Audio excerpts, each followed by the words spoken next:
but we'll see if this works. So the question is, how much calcium gluconate will give us, wait, what is it?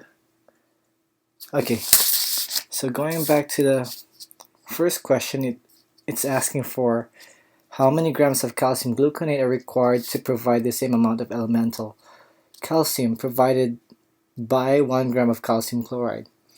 So there are two molecules here. The first one is C12H22CaO14, and the molecular weight of that is 430 grams per mole.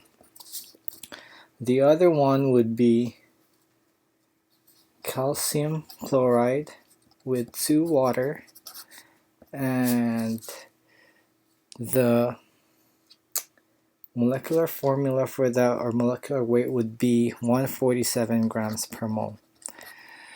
So the ratio came from the idea that how much calcium in terms of weight is in this entire molecule. So if a calcium is 40 grams per mole, the ratio would be 40 over 430, and that would give you around 9.3%.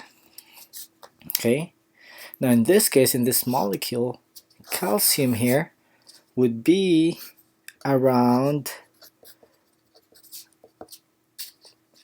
27.2%.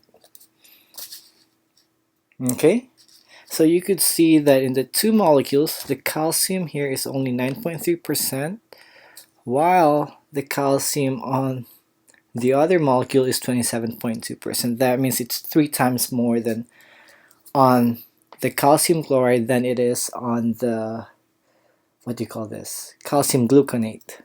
Okay, where am I?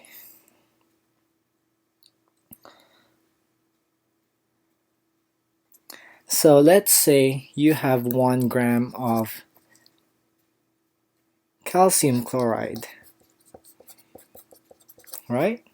So you know 27.2% of the entire weight would be what? It would be calcium. So 27.2% of 1 gram would be equal to 0.272 grams.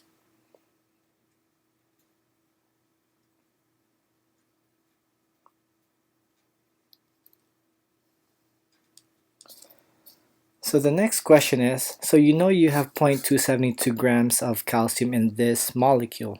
The next question is, how much of this would you need in order to give you a 0.272 grams of calcium, knowing that 9.3% of this molecule is calcium? So how would you set it up? You know that the amount of grams of this one times 9.3% would give you 0.272 grams. So when you solve for x grams, you'll get 0.272 over 0.093, and that will give you about, I think, 2.9 grams of calcium gluconate. Okay, so that's how you get the answer.